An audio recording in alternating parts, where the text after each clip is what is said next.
We have new images from Jurassic World Rebirth, as well as new details about the movie from the director himself, Gareth Edwards. He has even hinted at this movie being an action horror. Yes, that delightful word I've been waiting to hear for quite some time now, horror. Welcome back to Jurassic Outpost. Let's examine what Gareth said and take a look at these new images. Let's get this movable feast underway. Don't move! What is it? Mommy's very angry. So just last week we got another look at the upcoming Jurassic Park sequel via Empire magazine, who shared a photo of Scarlett Johansson in character as Zora Bennett holding a weapon. That photo was located in the same long grass setting that we've seen before in the first official look, the photo of ScarJo and Jonathan Bailey. Well, Empire magazine have now released their spread, and the very same day, Vanity Fair also unveiled a brand new image, this one also in the same long grass. However, this photo is more of a behind the scenes shot. It shows us the slate which features the movie's working title Saga, and in the background there we see Bashir Sylvain. There were some reports that this was Mahershala Ali, but it's not. It's Bashir's character, who we believe is also a mercenary on the same team. Anyway, these images are all from the same location, which obviously is kind of funny, but I do appreciate that, so far anyway, they're keeping this movie and the details about it quite close to their chest. We have to value that, especially in today's blockbuster climate where it's become a bit of a cliche that movies will be told from start to finish in their trailers. They will be spoiled. I think many people were expecting a little more from the Empire reveal. I certainly thought after they shared the new photo of ScarJo and her gun online that we would be getting a new photo in the actual magazine, but alas, we do have some new information about the movie via an interview with Gareth Edwards. So let's take a look at that. Gareth Edwards knows his monsters. His debut film, which featured pylon-sized tentacle aliens, was literally titled Monsters. Then he tackled Godzilla, starting a franchise now known as the Monsterverse. So when he tells Empire he's been secretly wanting to make a film like Jurassic World Rebirth since he was 12 years old, we feel obliged to question his use of the adverb. Yes, I don't think it's much of a secret if you watch my other films, he concedes. I think I came out a long time ago. Of course, now he's dealing with a very particular kind of beast, one that requires special handling. There's something kind of mythical about dinosaurs, yet real, you know? He says when we catch up with him just a few weeks after he's wrapped the shoot, now in the thick of assembling his cut.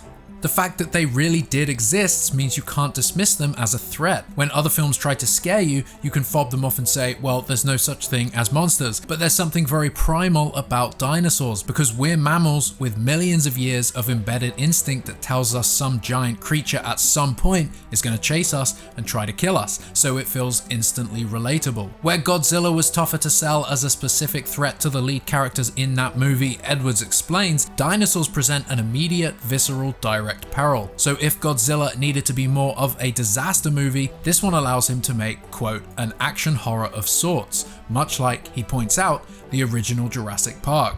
So this quote alone has me excited. The word horror, the genre itself, having the director of the new movie mention that word and state that Rebirth is indeed an action horror, much like the first, well, that is just great to hear. It's what I have wanted to hear about this movie and what I've wanted the franchise to feel like it's returning to, or at least acknowledging. It's no secret that both Jurassic Park and The Lost World feature elements of the horror genre, so with David Koepp returning as the screenwriter and with the director himself mentioning all of that, I think Rebirth actually stands a chance of returning the franchise to its roots. Tonally, at least, Rebirth might end up feeling more in line with those first two movies, and as fans, what more can we really ask for? Given that Spielberg's groundbreaking film is one of Edwards' all-time favorites, something he goes back to again and again for inspiration, he didn't require much convincing to take on its sixth sequel. Though it certainly helped that he was instantly impressed by Jurassic Park's screenwriter David Koepp's script for this new installment, it goes back to what I loved about the original, Edwards says, with an embarrassment of riches of different set-piece type scenarios and tense, fun action moments. There were a lot of opportunities as a filmmaker to have a lot of fun and try and play games with the audience. While Edwards is clearly harking back to the original, even shooting on 35mm film for the first time in his career, this will be a whole new chapter in the timeline of Jurassic, which blends elements of the Mission movie with some classic Monster Island antics. Set 5 years after the Dino Unleashing events of Jurassic World Dominion, it kicks off a world which, for the most part, has proven unsuitable as a saurian habitat, with the great beasts retreating to equatorial regions. It is here that a crack team of specialists, picking up a shipwrecked family along the way, must track down and gather DNA from 3 of the chunkier species for the benefit of humanity and, more importantly, a big pharmaceutical company. It's too early for Edwards to reveal which species will appear, but he does confirm it will be a mix of old favorites and fresh meat. There are new things in the film that I'm really excited about, he says, choosing his words carefully, but equally, there are certain dinosaurs it would be a crime against cinema not to include. Hopefully, it's a good combination. What he can say more about is the person leading the hunt for this colossal quarry, namely Scarlett Johansson as covert operations expert Zora Bennett. She's looking for meaning in her life after leaving the military, says Edwards, and this opportunity comes along where after it, basically, she'd never have to work again. But through that journey, she starts to question the ethical rights and wrongs of what they're doing. The character, he adds, was not gender specific in the script, so could have been played by anyone, but at the first mention of her name, he knew it had to be Johansson. In the first ever meeting I had with Universal and Steven Spielberg, Steven mentioned how he'd once met Scarlett and she'd been super keen to be in a Jurassic film. As soon as I heard that, I thought, well, that's the end of the meeting, right? Are you gonna call her or shall I? Thankfully, she was totally up for it. And being totally up for it meant a willingness to slog through really extreme conditions, including real jungles, mangrove swamps, and mountains in Thailand, as well as being thrown into the ocean. But fortunately, Edwards isn't the only one who feels he's living the Jurassic dream. Most actors would have walked off set given the circumstances, he says, but Johansson and her fellow cast, including Mahershala Ali, Jonathan Bailey, and Rupert Friend, doubled down because they were so excited to be in Jurassic. If you're going to be shocked, awed, and possibly eaten by monsters, it seems you still can't do better than dinosaurs.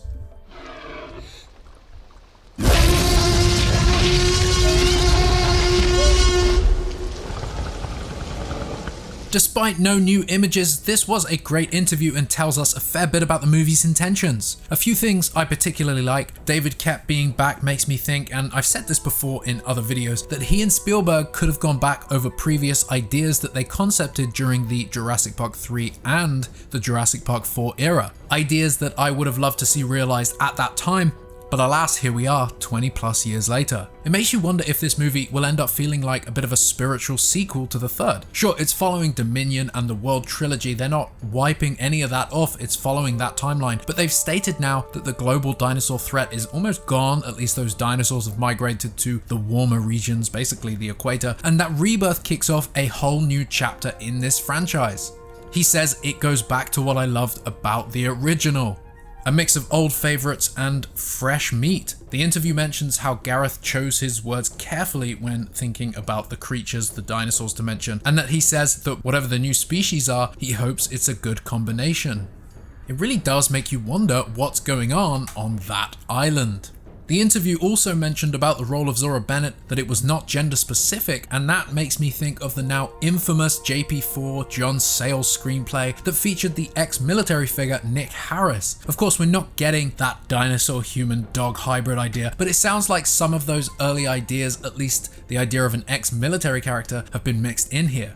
Potential plot threads that were established in The Lost World and in Jurassic Park 3 in that era might have been reworked in a post-Jurassic World. So I'm pretty excited for this movie. With it being the 7th in a franchise, there are of course things to, be worried about, but there's a lot on paper now that's starting to sound really good, and we have a solid director with a good track record. We have the writer of the first 2 movie screenplays returning, and so far from the limited things that we have seen from this movie, I'm currently more hopeful than I have been in a very long time.